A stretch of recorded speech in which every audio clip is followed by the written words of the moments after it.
Good morning, folks. How's everybody doing? Um, I am here for another Saturday Sentiments. Of course, listening to my gospel jazz radio as usual. Um, you know, it's a it's a really it's a great thing to be able to have time to share with you from my heart, and I'm hoping that this stuff makes a difference for you as well, because without you, I really couldn't. I'd just be sitting here talking to myself. Hey, Lamar. Good morning, dude. How you doing? Uh huh. Good morning, Miss Phyllis. How are you? Um, Thanks for being on here. Um, so today, what I'm going to do is I'm going to be speaking from the uh, the subject of making a difference.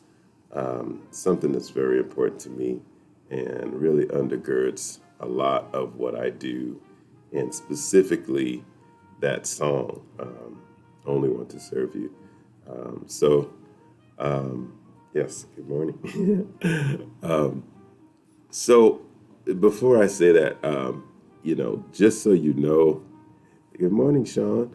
Um, this is the time when I delve deep into things that are just not immediately obvious. It's stuff that's a little below the surface, and so it gets kind of philosophical sometimes.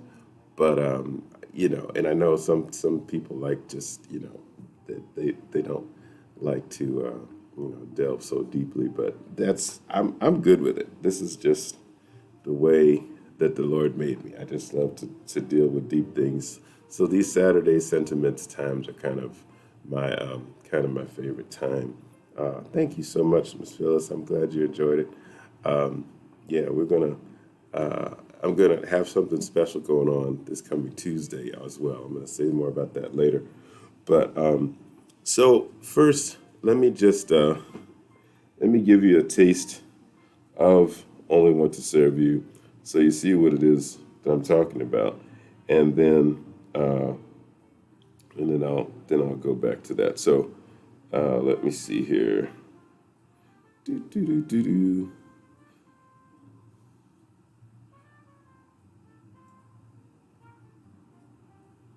Here it is.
Yeah. hmm So of course there's more, but so that's uh, I would love for you all to support the project, and just I have the preview there on this video, so you all can certainly take a look.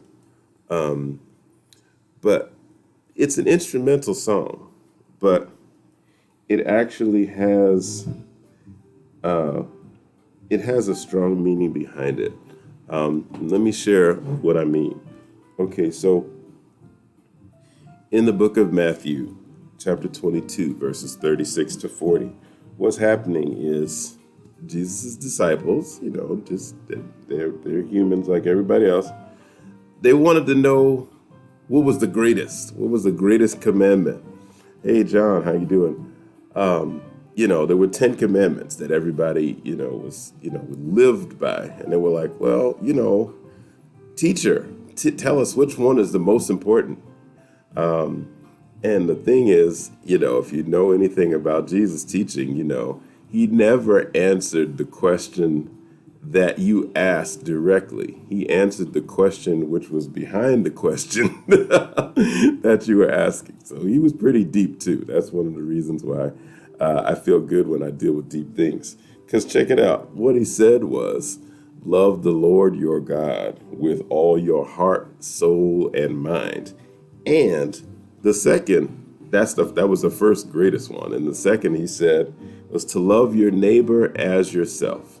And he said, on those two things hang all the law and the prophets. In other words, the whole Torah, that people live by, those first books, plus all the books that had been written by the prophets up to that point. In other words, everything depends on those two things, and they're intertwined. And then, check this out. Okay, in 1 John, it gets even stronger. It says, if you claim to love God but hate your brother, you're a liar. Because how can you love a God that you haven't seen but hate your brother that you see every day? Think about that. Pretty deep, right? So, so in other words, we don't get a pass. That's one of the reasons why, although I'm a church guy, I grew up in it, and then I'm still a church guy, I work for a church and all that kind of stuff. But, I do a lot of work outside the church too. And I'm clear that, this is not just about me and my, quote unquote, higher power. There's much more to this. There is each and every one of you, as well as, this person, that person. We're all connected. And so, this music that we do is not just for ourselves. It's not just to make ourselves feel good and, oh yeah, we sell some CDs, I want to make some money and, go buy my stuff. No, it's there to make a difference in somebody else's life as well. That's why we're here. And specifically, the song Only Want to Serve You, the message is built right into the song. How can an instrumental song have a message like that? Easily. That was the reason behind the melody. That's what the tune is saying as we, as you listen to it. That's what, it's designed to inspire. The old expression is, it is better to serve than to be served. And I feel like it's we sometimes we get away from that in our quest to get stuff all the time and to do for, me and mine. But what about the other person? So that's really the essence of what I want to talk about today. Just making a difference. And I really hope that, this inspires you all and anyone else who listens to do something on the regular to make a difference in somebody else's life. It doesn't have to be anything major. Don't have to be on the news. Some things do deserve to be on the news. But, the benefit is really just the doing. That's the benefit. That's where the blessing is found, in just doing something to benefit someone else, whether you receive anything from it or not. So, and I do it because it was done for me a long time ago and still today. I can't count the number of people who in my family, in my church, teachers I had at school, music instructors, friends, coaches, just so many people poured into my life over the years that it made a huge difference. Now, here's the thing. I still remember my first saxophone teacher, Brother Willie Mack. He made a huge difference in my life. I was only 11 years old, and that was when I first started to play the saxophone. And, I was just thinking about it. Next year, the summer of next year, I will have been playing the saxophone for 40 years. Oh my God. Because I'll be 51. And I remember that another saxophone teacher who definitely made an impact on me, my first saxophone teacher at Berkeley, his name was Mr. Andy McGee. He's a short man, but oh man, he is a powerful, powerful presence and a wonderful musician, instructor, and so on. And I remember him saying, in his old jazz voice, he was like, yeah, I've been playing the saxophone 40 years, and I maybe sound like I've been playing 10. I was like, oh. So, I'm going to take the low road just like he does. Whatever it is that I've been able to learn over these years, I'm grateful for. And I hope that it's a blessing to you all. But, I'm always open to learn. I'm still learning. So whatever you can get from it, by all means, enjoy it. So over these years, one of the ways in which I have sought to make a difference has been, by giving back. Like I said, so many people poured into me in those formative years. So I thought it was important, for example, to come when I came back to New York after going to school, at Brown and at Berkeley. I came back to New York to the church that I grew up in, right in the middle of Bed-Stuy, Brooklyn. And I began to share, the gifts and talents and experience that I had been given through these wonderful institutions to be able to share that with the especially the young people. We started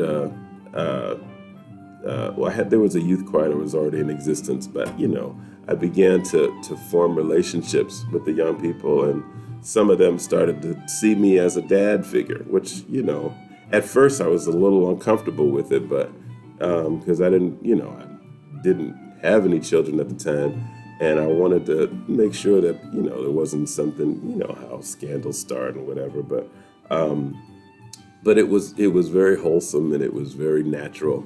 And in many cases, those young people didn't have someone that they could look to as a father figure.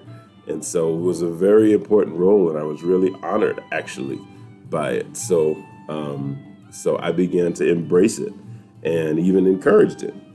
So that was one of the ways. And over those years, the Lord gifted me with music. So that's what I used most of the time. I had a bunch of private students.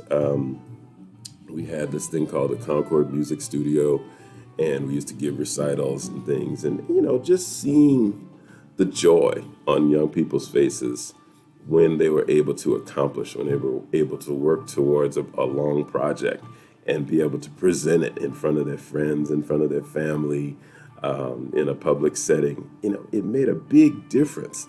And, some of them I'm still in touch with now. They're just like, oh, Mr. DeBrew, how are you doing? I don't really play so much anymore, but I want to just thank you for, the way that you taught me how to, just work hard on something and how to, give my very best and not settle for it. And that means a lot to hear.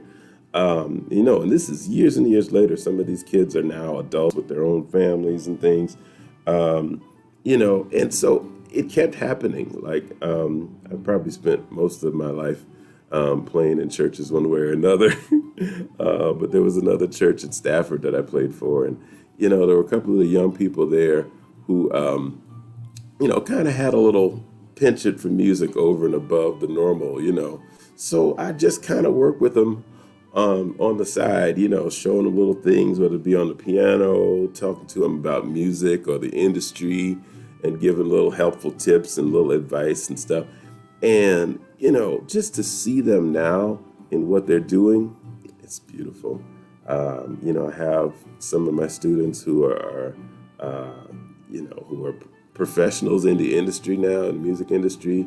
I know there's one who's like a big time pastor, and he's you know plays. He's in charge of some of the music in the Church of God in Christ, and it's really wonderful to see that happening. And so another thing, when I came to Richmond at Second Baptist Church, we had a group, I've mentioned this before, called Rapping for Christ. And these were some of the young people who lived within walking distance of the church. And,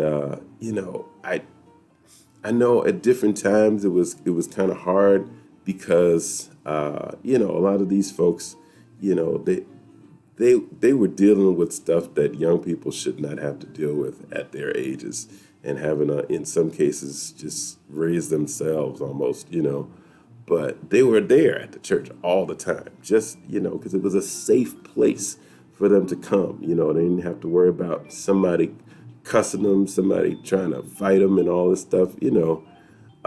So I appreciated the opportunity to work with them. And these are just little ways that have been put in my way to make a difference.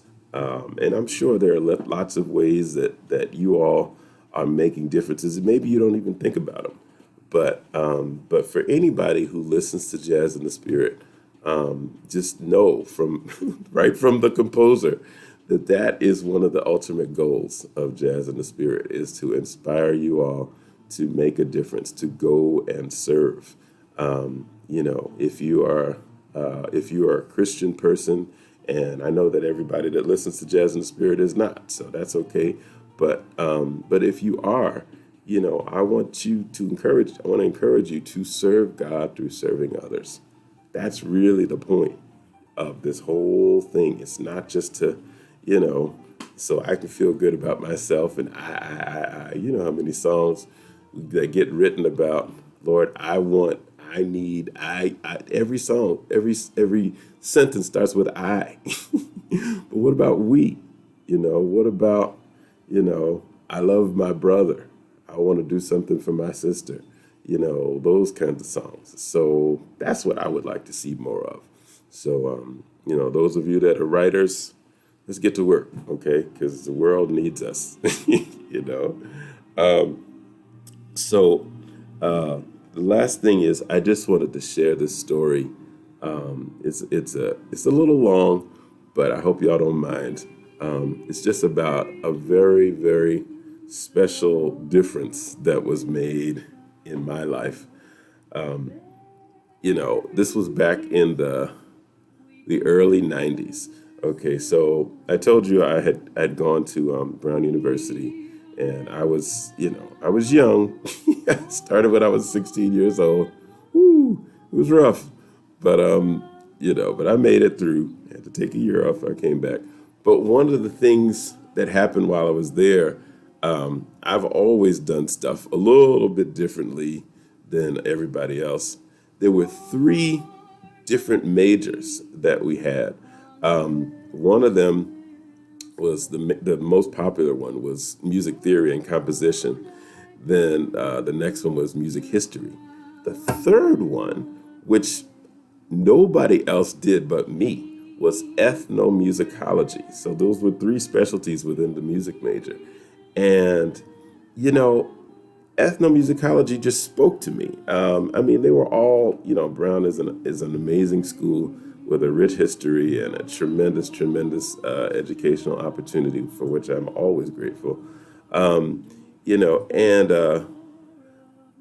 thing is, I guess because there was such a European emphasis to the way the music was taught, and to the values for the way music was understood, that I found when I studied ethnomusicology that was different.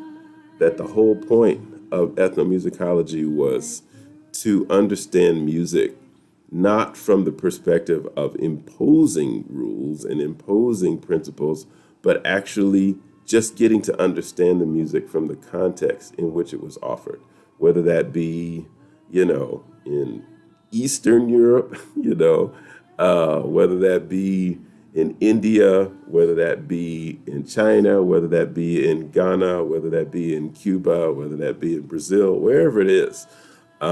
So I was literally the only ethnomusicology concentrator in my entire graduating class from Brown University. So, I've always just done stuff just a little bit different than everybody else. And like I said, I'm good with it because I really feel like that's that's how God made me. So I'm good with it. But the thing is, that was for undergraduate, right? And so most people were going after undergrad. You go for a master's, right? That's what most people were doing. By that time, I knew that I wanted to do music for a living. I wanted to become a professional musician, not just something to do on the side, not just, like a hobby on the weekends. I wanted to make my living from it. And, although Brown prepared me amazingly in terms of my musical conception, and theory and exposure to wonderful music, which still finds its way into my CDs, I didn't feel like from a practical standpoint that I was prepared enough to launch out there. And everybody that I talked to told me, well, man, you got to go to Berkeley. That's where you really get the nitty gritty of what it means to be a musician. And they were correct. They were correct. So if anyone wants to, pursue a career in music, I highly recommend Berkeley College of Music. It's expensive. Child, you gonna pay. Try to get every scholarship you can, but it's worth it. It's definitely worth it. So, and you will meet the best of the best there, and they will challenge you to go way beyond what you ever thought possible. So, hey, Iris, good morning. So it was an amazing experience, and it's gone full circle in a sense. There's a young man who actually went to school with my son. They graduated the same year, and he's studying at Berkeley right now, playing alto sax. And I got a chance to talk to him about it and everything, and he was concerned because of the cost and what it was going to take. But he decided after talking to me, I think to just go ahead and go for it. So I'm excited about the possibilities of what's going to happen with him. So Eduardo, if you're listening now, if you watch this video later, listen, it's worth it. It's definitely worth it. So all that is related to this story that I'm getting to. So when I went to Berkeley, they did not have a master's program. Hey, Herb, how you doing? The only thing they had was a Bachelor of Music, and I already had a bachelor's degree, and what they call a professional diploma, which was basically the bachelor's program minus the general education courses. Now, I really didn't need general education courses from Berkeley at that time because I had them from Brown, and they were amazing. So I really wanted the practical musical stuff. But the problem was that cost. It was really expensive even then. And I could not get a loan, a student loan at that time because it was still considered an undergraduate degree, and they wouldn't give you another loan to get an undergraduate quote unquote degree again if you had one already. If I had going for a master's or something, then that would be, that would be that would be fine. But here's the thing. I was there and it was working for me. This was stuff that Brown was not giving me. So it was definitely worth whatever the investment was, but I had to pay for it. So I managed to get through the first semester. But by the middle of the second semester, I was struggling. And I remember going to the bursar at Berkeley and saying, I don't know what to do. is there something that I can do to try to get on a payment plan or something like that? And he was like, you could, but we need this amount of money by this date. And he was just like, good luck to you. I'd never forget. That was 1992, and I still remember that conversation. And I walked away feeling dejected, But in the meantime, this is how the Lord works, and this is how I know that it's nothing but the Lord. Okay, I'm hoping most of you have heard of a man named Mr. Max Roach. His full name was Maxwell Lemuel Roach. He's a Brooklynite, just like me, although his family comes from a dismal swamp. And I remember him telling me about that kind of jokingly. But yeah, he grew up in Concord Baptist Church just like I did. And he became, of course, a world famous legendary musician and improviser and musician, and won the MacArthur Genius Grant and a bunch of other amazing stuff. So if you don't know him, if you've never heard of him, please Google Max Roach and you will just see pages and pages about this giant of a man. Well, one day when I had come home to, it was on a break from Berkeley in the first semester. I had brought my saxophone home, and usually when I came home, I would play some music for church. And this one particular Sunday, Mr. Max Roach happened to be in town because he would come to visit his father, Mr. Alfonso Roach, who was at that time a resident of Concord's nursing home right next door. And so he was in town, Mr. Superstar coming off tour and everything. And he was like, who is that playing a saxophone in Concord Church? And that was a big thing because Concord, has historically been a very conservative church, and although it's very progressive in terms of its, political stances, and they've been in the, civil rights movement and all that stuff.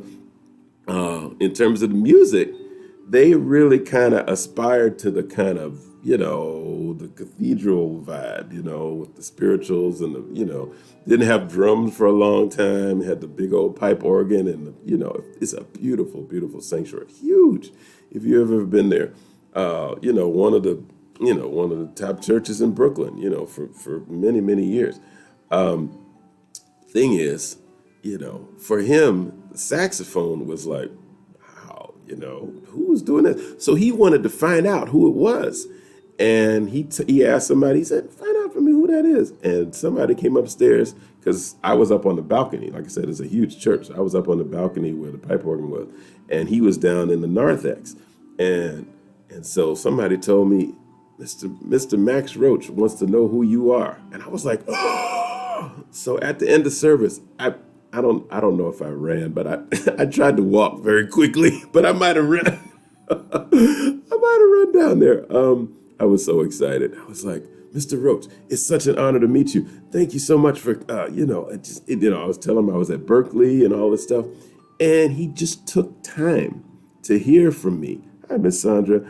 And to just share, of course, people were trying to, take pictures with him and all this other stuff. But he took a little time to share, just take a little time with a young man. I was 21 years old or something, but that was the beginning of a relationship. And I did not know, but that was also the beginning of an answer to a prayer I hadn't even prayed yet. Deep, right? Okay, so here's a little bit more of this story. Okay, so we had this conversation. He gave me his personal number to call him, and I did. Because, some folks had told me, hey, I've heard that Mr. Max Roach, he gives out scholarships to, the schools and stuff like that. And I was like, oh, for real? Definitely let me call him. And I started talking to him. And, at first, because we didn't really know each other, he started telling me about how things were on 52nd Street back in the day. It no longer exists the same way now. But in Manhattan, 52nd Street was a strip of like a whole bunch of jazz clubs that, everybody who was anybody came to play in New York. Charlie Parker, Dizzy Gillespie, all the huge names would come there. And he said that's how he worked his way through school, because he was a graduate of Manhattan School of Music, which is an awesome school. And so he did that.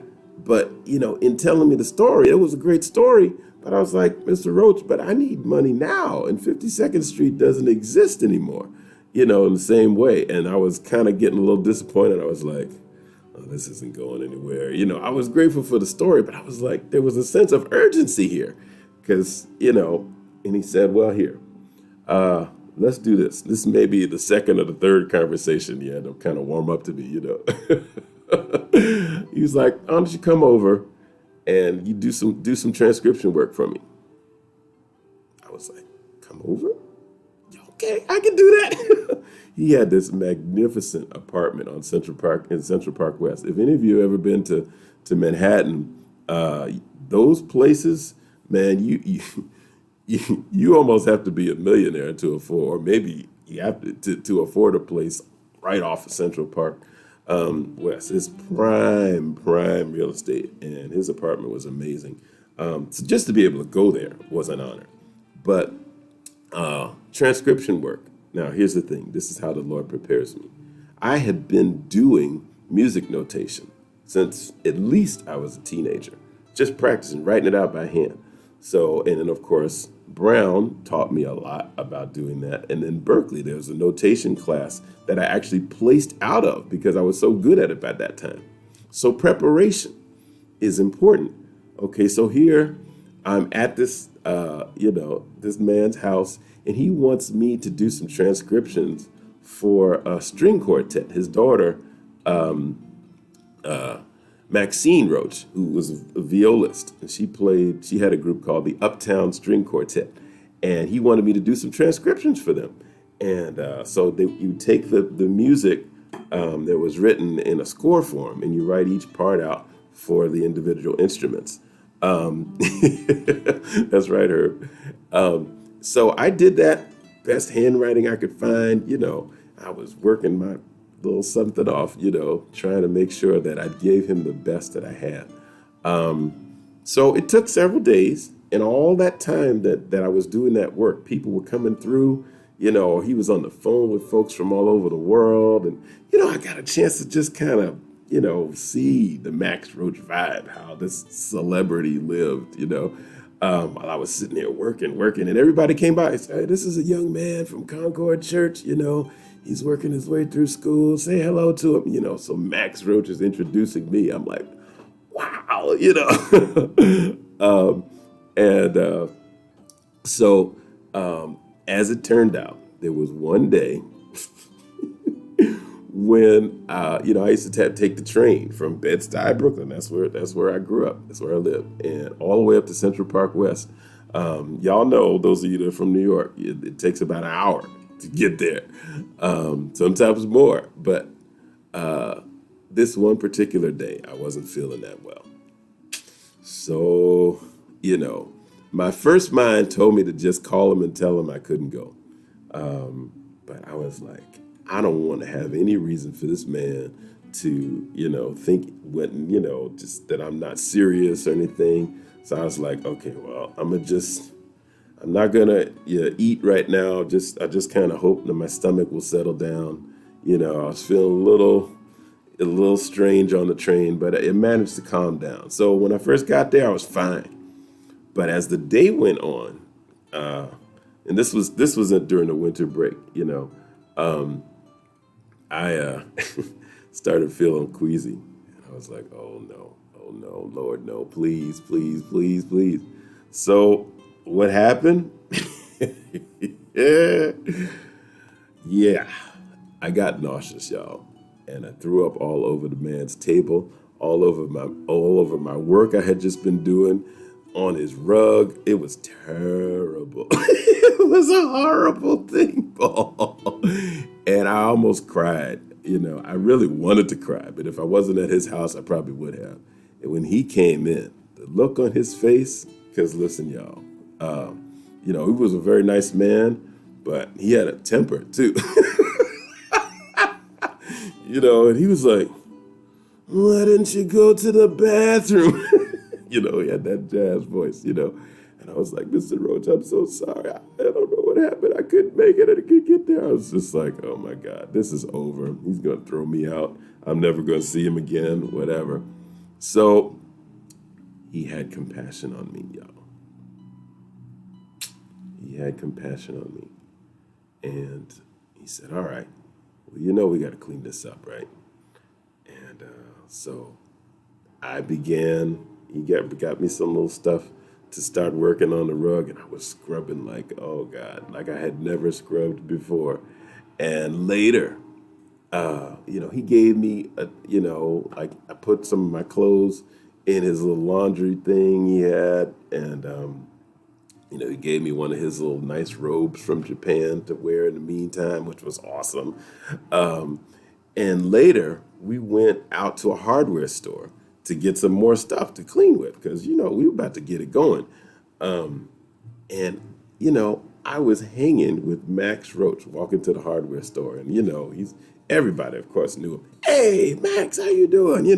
Hey, how you doing, man? This is a young man from Red Concord Church, Richard DeBrew. He's a young music student, such and such and such. So he's talking about me.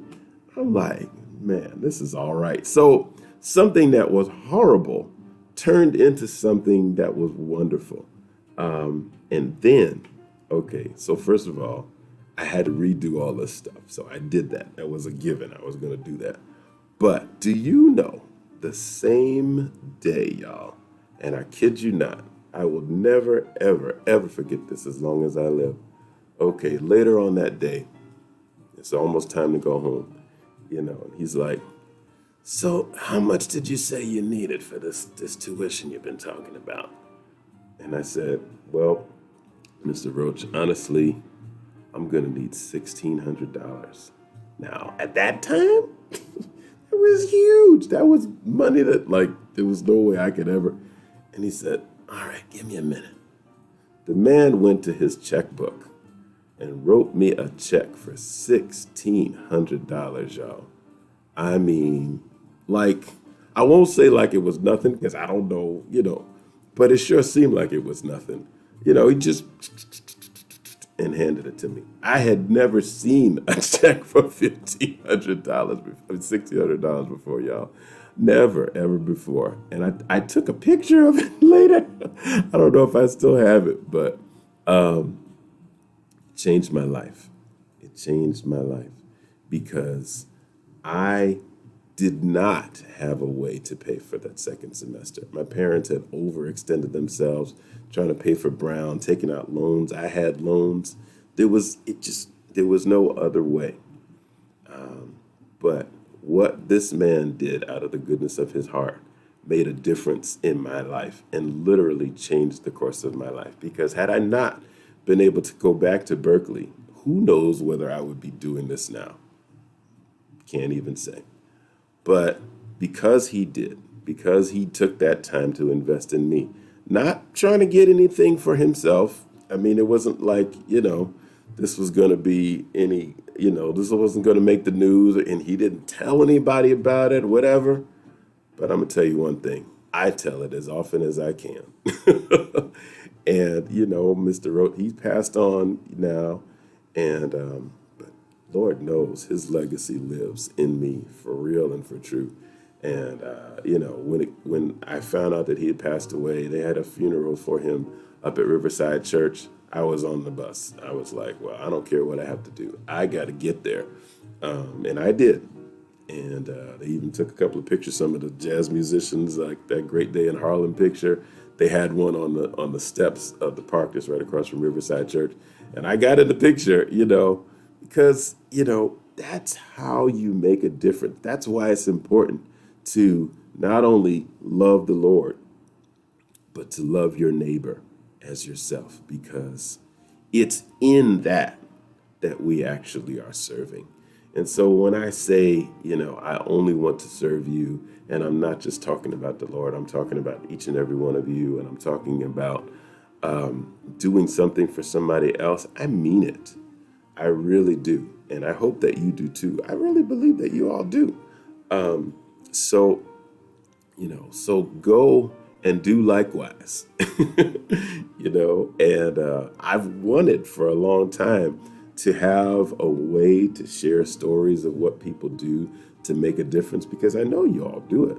I wanted to do like a little newsletter or e-newsletter or something like that. I haven't really been getting the stories, y'all, honestly, from people, but I wanted to at least share some of mine.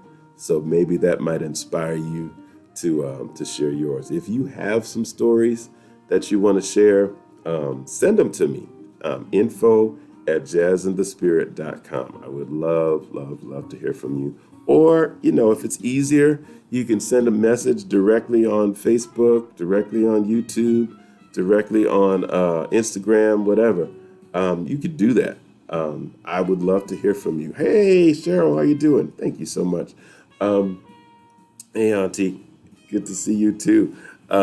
So it's it's important, y'all, and especially in this time of a pandemic, there are people who are in need everywhere. There are young people who are not sure what to do. This is something that's unprecedented, and they're trying to learn. There's so many needs. So just look for ways that you can do stuff for other people, because I'm telling you, I was a young man. I was 21 years. I was 30 years ago. But I still remember it like it was yesterday. And it's literally, so whenever I have the opportunity to give back, to do something for someone else, I'm going to do it, because I know how important it is, and I know what a difference it made in my life. So I just want to thank you guys for being here, just sharing some of your Saturday with me. Don't want to hold you up too long, but yeah, if you get a chance, go ahead and check out Only Want to Serve You. And as you're, listening to it, think about that story, and think about maybe stories in your own life that you've shared. That you've experienced, and in ways that you can make a difference and give from what you've been given. So it's been a blessing. I'm thanking you guys for sharing your time with me. And this coming Tuesday, I'm going to have a little Movie Mondays video like I always do. But on Tuesday, what I'm going to do is I'm going to bring my son back. And normally I only do a Tuesday talk, but because we had a bunch of technical stuff go awry on Friday, and I didn't get to use most of those tracks that I worked so hard on. I'm going to work on them between now and then. So I'm going to give you a shortened version of what you had on Friday plus the tracks. So if you all tune in on Tuesday at 9, I'll post it too, but I hope that y'all can join me again. But again, thank you guys. This is my little It Had to Be You cup that my mom gave me based on a song that I wrote. Family makes a huge difference too. So you guys have a great day, and we'll talk to you soon, all right? Share that love, spread that love, and thank you for sharing with me. Amen. All right, guys, take care.